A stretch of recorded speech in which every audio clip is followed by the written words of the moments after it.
Ассаламу алейкум туғандар, қандайсыздар? Назарыңыздарда қайрадан эле базар жоқ каналы. Бүгін 14 март 2023 жыл мен Бишкек шаары Ақтілек қонышында жүрем. Туғандар, ошол жақтан бир сатылыш үй бар екен. Ошол жөнүндө силерге маалымат берейин деген биринчи жол баруу жолун түшүндүрөйүн. Азыр мен турган жер Ибраимов көчөсү жана Ақтілек негизи көчөсүнүн кесилишинде турам. Ушул жерден түз эле батышты карай барсаңыздар, катардагы 3 көчө Чамгарак көчөсүндө сатылуучу үй жайгашкан тугандар. Анан бул үйүбүз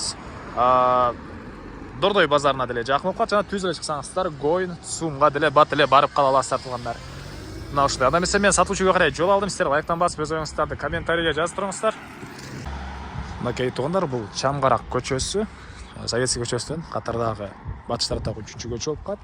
Ушул жерден түз эле түштүктү карай барсаңыздар, Чамгарак көчөсү 3-даректе жайгашкан. Мынакей тугандар, келүү жолун түшүндүргөнчө бүгүнкү чыгыштагы сатылуучу үйгө да жетип келип калдым. Бул үйдүн көчө тарабы тугандар. Эң эле түштүк чек арасында бул кошунанын заборунан башталат. Эң эле түндүк чек арасы бул кошунанын үйүнө чейин. Көчө тараптан бийик забор жана дарбаза тугандар. Электр энергиясы мынакей бар экен, прожекторлор орнотулган тугандар. Чамгарак көчөсү 3-дарек тугандар. Андан ары эми коргосуна кирип калган маалымат берейин.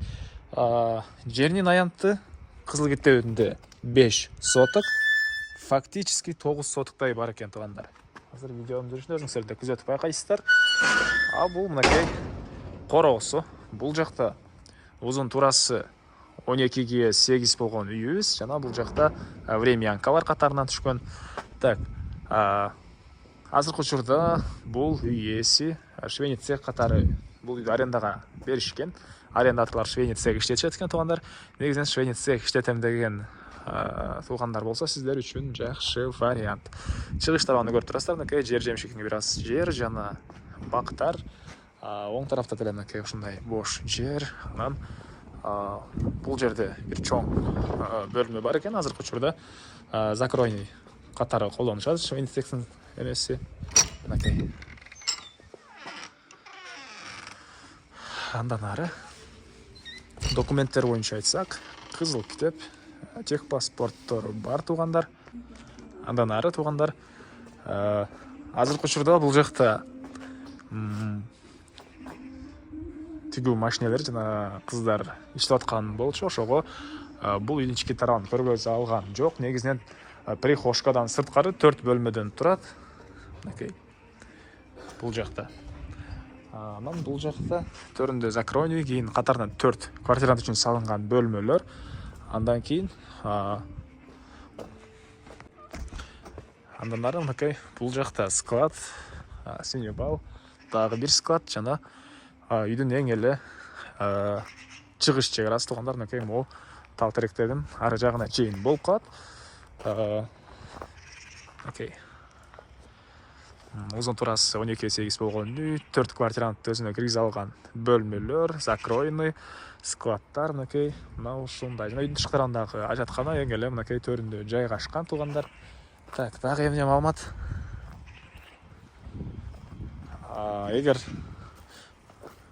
швейный цех катары эмес, чоң гана иштетем десеңиз, жашаймын десеңиздер тугандар, мектептер, балдарыңыздар барган мектептер деле бар экен. Видеонун башында айткандай, Дордой базары жакын Актілек конушуна көпчүлүгүңүздөр билесиздер. Мына чыгыш чек арасы ушул жерлерге чейин. Так.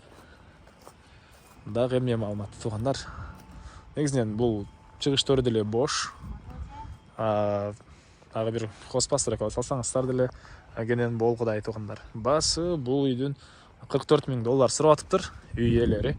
Анан дагы сүйлөшүү болот. Ээсинин номерин мен экранга ээси телдеп калтырамыз, аны сүйлөшүп көрүңүздөр.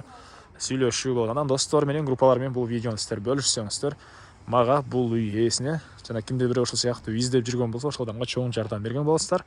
Анда эмесе мен сиздер менен коштошом. Кийинки чыгышка чейин тугандар, саламатта калыңыздар.